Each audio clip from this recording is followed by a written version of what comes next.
You're listening to the BJ Show, bjshow.co. It's Brad and John. I am Brad. He is John. Together we make, well, I'm going to my old days of the, I would say BS. Careful, Brad. Yeah, BS. Brad and Shelley, together we make BS.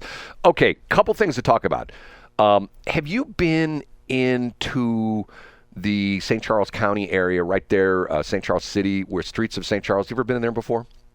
Oh yeah, of course. I was just, by the way, Brad, I went to St. Charles Christmas Traditions this weekend. Oh, did you really? I did, yeah. I took the kids down there on Saturday night at, thanks to Westplex 107.1 and Egbert 104.5, I learned about Jack Frost and everything like that, and I took the kids down there Saturday. It started pouring when we were down there. Oh, God, and we sad. hightailed it to the car, so we didn't get to see 100% of things, but I highly recommend it to anybody that's listening that hasn't been down there. It was fantastic. It is cool. Was it very busy when you were there that night? Yeah, it was, and it was misting when we got down there, but it was just awesome. The carolers, the horse-drawn carriages, it smells great, which is a big thing. I'm an olfactory guy. Yeah, well, there's a lot of cooking and baking and stuff like that going on down there. There's some nice restaurants along there. We cut through to get back on the highway. We cut through streets of St. Charles. So anyway, sorry for interrupting. Okay, well, streets of St. Charles, for those of you old enough to remember, it used to be called the place that was there. It's called Noah's Ark. There was a hotel and there was a restaurant. And do you remember this at all, Noah's Ark? Yeah, I remember Noah's Ark for sure. Okay,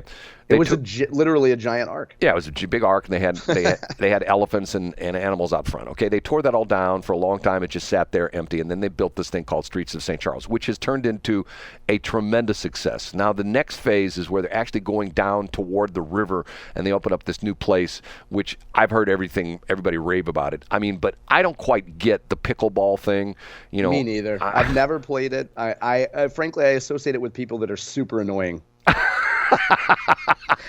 Just to be frank, anyone I see talking about it online, I think I wouldn't want to spend any time with them. I can go to my high school, class page, and I can almost guarantee you that one of the top 3 pictures there is going to be. They all go out to Chesterfield Mall. They've converted. I don't know if you know this or not. They've converted Chesterfield Mall into nothing but pickleball courts. Why not? There's no store that's going to set up shop there, Brad. Right. Why not have pickleball? And then they all go over to Harpo's afterwards, and they drink. And I'm thinking to myself, okay, the life of retirement. Okay, yeah. But having said that, there is now people all over the St. Louis Metro looking like, oh my God, look at this. Because essentially what Streets of St. Charles is mixed use at its finest. You have condos, you have apartments, you have restaurants, you have a theater. It's become like the kind of place that if you live there, and it would be sort of cool because if you live there, hey, let's go to dinner. You just, like you're in your apartment or your condo, whatever. You walk downstairs, you walk through the streets of St. Charles, you go to, one of the restaurants, with a place I still enjoy. Like Prosino? Yes, the place I still enjoy going is, although they've had some rough times over the last couple of years. Is Hooters? No. When my name, it rings Bar Louie. Oh yeah. The one there at Street St. Charles is huge. If you know what's going on with Bar Louie, they went bankrupt. A new company bought it, and I don't think it's as good as it used to be. But that's a whole other story. Okay, now what's happened is across the St. Louis County area, they're using that as an example, and that's exactly what Chesterfield wants to do with Chesterfield Mall. They want to make it like downtown Chesterfield, which, quite honestly, there really was never a downtown Chesterfield. But they want to make it like like a place like that. The latest one is Brentwood, and if you know Brentwood, let's take Manchester Road between Brentwood Boulevard and Hanley. They have plans to essentially take possession, eminent domain, blight, whatever you want to call it, every single parcel of property along there and give that to a developer. I think this is so wrong in so many ways. And you see this happen all the time. And where a city will come in and say, well, we're going to do this. And I mean, like, for example, there were people, and I don't know if they got the golden handshake or what happened, but there were people that lived along the Katy Trail down the hill from where the St. Charles, Streets of St. Charles is. And they had houses built on stilts. And I thought to myself, that would always be a cool place to live. When I drive by, I used to take my kids on the Katy Trail all the time. And those houses are all gone. They knocked them all down. I got a feeling they were knocked down because of the fact that, hey, the city wanted that property. You had it happen recently in University City. If you've driven around the intersection of I read about this. 170 and Olive, 3 corners of the 170 and Olive interchange are now completely gone. I mean, they completely took. There used to be a Home Depot store in the one corner and a couple gas stations on the one corner. There was several churches and a bunch of houses. All gone, leveled. Yep. You now have a Costco. You now have a Cane's fried chicken. You have it's sort of funny. You have dueling chicken places. You have Cane's across the street from Chick-fil-A.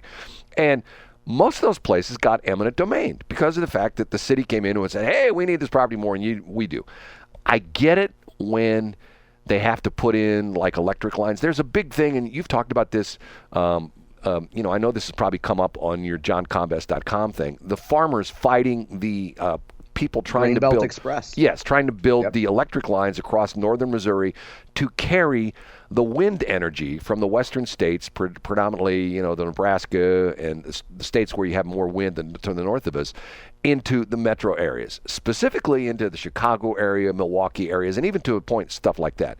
And the farmers have fought that, and quite honestly, I don't really understand why they're fighting it that much, because of the fact that if you've seen like electric transmission lines through farm property, and all you have to do is go down into southern St. Charles County, or either southern Warren County, or either northern Franklin County, because you have the Labadie power plant, and you have this bunch of power lines going in all directions coming out of Labadie from the Labadie Ameren UE plant, and to the point where all they do is they stick, like a tower every 200 or 300 feet. And it's no big deal. I mean, I guess the farmers, they say, well, we have to farm around it. If you pay me enough, I'll farm around anything. You know what I'm saying? Yeah, and I think, it goes back to the idea that everybody has a price. So if you would think that if people were compensated, quote unquote, fairly for it, there wouldn't be an issue with it. My issue is let's say the people down there in Brentwood, and several of them have businesses, small businesses. They're like, some of them I think are second and third generation. Okay, those buildings are paid off. Those people don't have to make a rent payment, and they're doing okay for themselves. Okay, but if the appraiser comes in and says this building is worth $200,000, and that's all they're going to give them, there's no way in the world they're going to be able to relocate and build another building for $200,000. Absolutely not. I say the solution is 10 times market value. That's the number. That's the magic number. The magic number would be if you have, like, let's say they want to put an extension of the Page extension. This is going to happen. The what they call stage 4 are I've even heard Steve Ellman talk about this. The next phase of the Page extension is going to be through Lake St. Louis into Wentzville, which essentially right now is Highway N, because that's where when you go on the 364, the Page extension, it essentially ends at Highway 40 right there in Lake St. Louis. Then you go on to a 4-lane with traffic lights, and then it ultimately narrows down to a 2-lane, takes you all the way out to Z out there south of Wentzville. If I had a house along there and the county came along and said, hey, we're going to have to take your house because we're going to put the Page extension, phase number 4, and your house is right in the middle of that, I'd say, well, it's a $250,000 house. And they'd say, well, we'll give you $250,000. I go, no, give me $2.5 million, and I will leave tomorrow. You know what I'm saying? Now, you couldn't, Brad, because I have a feeling you'd have a lot of stuff that you would have to pack up. I feel like you're a stuff guy. I am a stuff guy. Yeah, who's not? I am. Well, I think I have a little bit of a hoarder gene in me, Well, part of my problem is I hate to see things. See, I don't know why this is. People accuse me of being this anti-environmentalist. I am like the ultimate recycler, because you don't want to. Why throw something away if it can have another use? Well, but not only that. Like, for example, I drink soda out of cans. I go on Mountain Dew right here. I've got a can crusher. I crush my cans. When I get enough cans in a big old monstrous, 55-gallon trash bag, I go to my. You take them down to you drive down 141 and you take them right down to that place in Eureka. What's the name of that place? No, it's right there. He won't do any business with me. I give him free plugs all the time. It's called Scrap Mart. Then we won't plug him. Scrap Mart right there. He's actually in Valley Park. Valley Park. That's what I meant. Right. And nice guys. They know me. The guy, they know me by name. Literally, I show up there. Okay, I'm talking through. I have on a set of headsets that Shelly bought off of she bought one for me. She bought one for herself. She bought this off of Facebook Marketplace. The console I am using right now used to be at a radio station in Pittsburgh. Matter of fact, they moved and they completely remodeled. They didn't take any of the equipment with them. They essentially moved into a new location, put all new equipment in. When they switched to the new location, they took all the old equipment. There's a local guy that's a reseller of broadcast equipment. He bought everything, took trucks and stuff like that, brought it all back here to St. Louis. I bought it from him. Nice. Our transmitter that is on 1350. That is a transmitter that I literally bought from the same guy. And my cars, matter of fact, I have a car guy. I have too many cars. 3 of the cars I have right now came to me on the back of tow trucks, meaning that they didn't run. And one of them I worked on yesterday. I got when it didn't run, and it had 207,000 miles on it. I'm coming up on 260,000 miles. And that car was headed to the junkyard. And now I get it. Nowadays it's to the point where if you can't work on it like me, it's gotten to the point where nothing against the auto repair places. But if you go in for something minor, I mean, I guarantee you that you can't, for the most part, go to an auto repair place and come out with less than a 3-digit bill. You know what I'm saying? Absolutely not. I mean, it's dreadful. Right. And that's why people put off their car repairs. Right. And most of the time it's a 4-digit bill. It's to the point where you're going to pay a lot of money Absolutely. for that. Okay. You know what? Do we want to go through, Brad? Do we want to go through the top 3 stories today? I screwed up. Yes. Go ahead. Oh, yeah. I'll just tick through them real quickly. We'll start off with number 3. So a local story. As described by the Missouri Independent, which is a progressive blog, there's a tiny little company in Pacific, Missouri that's at the center of a huge legal battle over marijuana. And specifically, this company called Delta Extraction, based in Pacific, they sell edibles. So they sell marijuana products. And they're at the center of a legal battle because the state has shut them down. The state of Missouri has shut them down because this company has imported some THC concentrate, so the active ingredient marijuana. They've imported it from the state of Florida. Now, the state of Missouri, when it set up these marijuana regulations, said that these companies have to use only Missouri-grown marijuana, only Missouri-grown products, and that they have to track it from seed to sale. So this company based in Pacific is saying, no, we didn't import. There's no rule that says that we can't import the active ingredient from other states. So it's the center of a huge legal battle. It's going to be very expensive, and it will set the precedent of how marijuana companies operate here in Missouri. So to think that a small company that I believe the Missouri Independent says they have about 20 employees, and they call them at the end of a dusty farm road near Pacific. So it's going to be that company will be the epicenter of Missouri marijuana regulations. Well, I'm going to just interject something here before you do number 2. They talk about the initiative petition system in the state of Missouri. Yep. This is a perfect example of what's screwed up with the initiative petition is because these things end up as law and there's all these loopholes in them. Like, for example, the thing that's going on right now in St. Charles County, where St. Charles County is joined in with St. Louis County because of the fact that there is a question as of whether the counties can assess their 3% in addition to the munis assessing their 3% on the sale of marijuana. And that's it was not clear in the initiative petition. Like the way that was written, it was so vague. Right. And it referred to something to governing authority or something like that. And the counties essentially said, well, that's us. We're governing authority. And they are technically. I mean, if you look at it that way, I think that it was intended to mean the municipalities. But like you said, the way the law was written, it wasn't very specific. And if you know what we're talking about, essentially, if you go buy marijuana right now, you pay the state sales tax, you pay 6% Missouri marijuana tax. And if your dispensary is in a county that has voted this in, you pay, and is in a municipality, you pay 3% muni tax, 3% muni marijuana tax, and 3% county marijuana tax. So essentially, above and beyond the roughly 10% sales tax, you're paying another 12% in marijuana tax, 6% for the state, 3% for the county, and 3% for the muni. So it's just nuts. It's incredible. And so that's the number 3 story. The number 2 story, Missouri, was in national news over the weekend. The man who ran Ron DeSantis's PAC was called Never Back Down. The man who ran it was a guy named Jeff Rowe, who's from Missouri, who came to prominence running the campaigns of a guy named Sam Graves, who's the congressman from northern Missouri, who represents all of northern Missouri now. And Jeff Rowe stepped down from his role leading Ron DeSantis' PAC. He stepped down on Saturday after there was a Washington Post story about a lot of infighting in the DeSantis campaigns.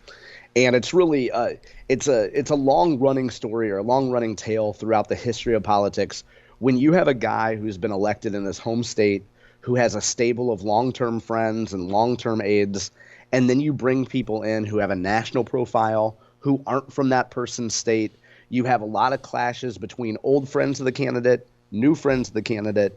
How do they get along? Who's actually got the final word with the candidate? So there was a lot of infighting there. So Missouri was brought into that story because of Jeff Roe's high profile.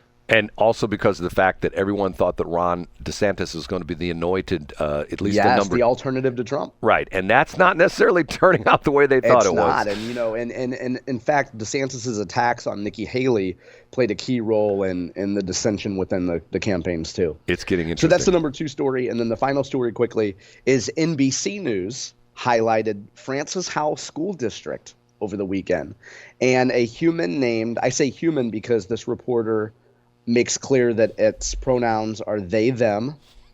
This reporter wrote about what they, them called anti-LGBTQ bills and highlighted Missouri. The star of the story is a woman in the Francis Howell School District who last year began turning her 15-year-old daughter into a boy with the help of the Washington University Gender Transition Center.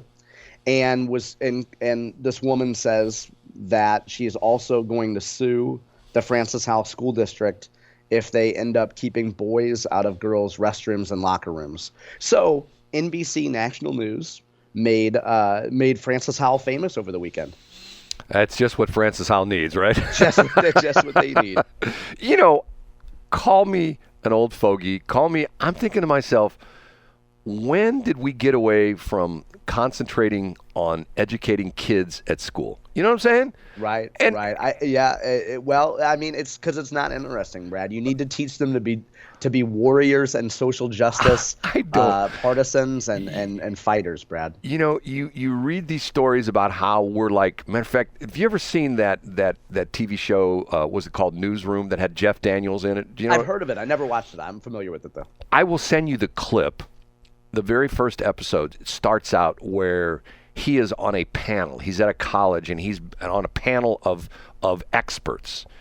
And one of them is a college professor. I don't know what the other is. It's like him and a woman and a man, and there's like a professor who's like leading this moderation.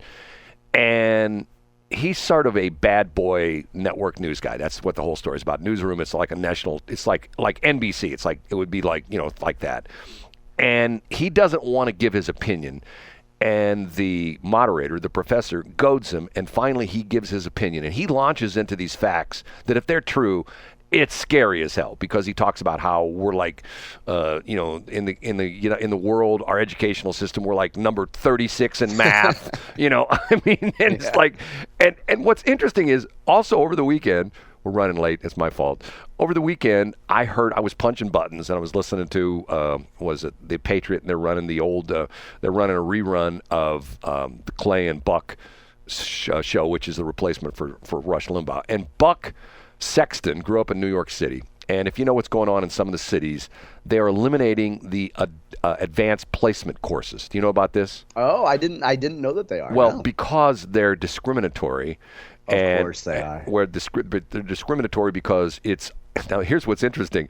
He says when he went to one of the testing centers for this, he was trying to get into some advanced placement high school within like the city of New York.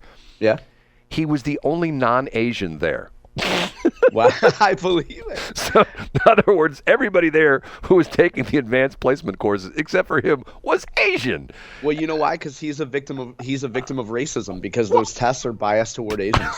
But once again, it's to the point where if you watch any of these movies, go watch the movie, what's it called? Crazy Rich Asians, which is interesting. Oh, I've heard of that. Yeah. And if you've heard the term Tiger Mom, yeah, the Tiger Mom essentially is a mother who is insistent on her kids becoming ultra successful and becoming doctors and attorneys and members. A matter of fact, there was a story I read recently about symphony orchestras. It used to be that a disproportionate number of symphony musicians who are like, you think of a symphony musician as like the top of the pier. I mean, they're the pyramid. They're really good. It used to be a disproportionate number of the symphony musicians were Jewish because that was something that Jewish people aspired to. You always hear these stories about, the mom would tell her son or daughter, you become a doctor, become a lawyer, that kind of stuff. Yep. But also a lot of very accomplished actors and musicians are Jewish. Now it's Asians. That there's a disproportionate number of Asians who are like these incredibly talented and just perfect musicians because they got pushed by their tiger mom. Well, it can't be fair. If the disproportionate number are Asians, then there has to be some foul play. It can't be due to dedication, hard work, talent. It has to be something nefarious, Brad. I always give this example. Because if you talk about a meritocracy, in other words, the idea being is the people who are merit, in other words, they're the smartest, they're the fastest, they're the whatever they are, those are the ones that rise to the top. Let's say we did that in sports, and we said, okay, we're not going to have the Rams. We're not going to have the fastest guy for a wide receiver. We need a guy who's a little overweight and maybe he's an Asian American and he's only like 5'8". We need him. You start pulling that, people go, no, hold on a minute now. That's not right. Now, that sounds fair. I've always wanted to play cornerback, not quarterback, because that requires a lot of throwing. But, I'd love to, I think that I should be. I mean, I'm a generous 5'9". Why am I not playing in the NFL? To this day, when people ask me what I want to do, I said I want to pitch for the Cardinals. And why not? Guess what? It's never going to happen. Okay, we have to take a break. We'll be back at 7:45.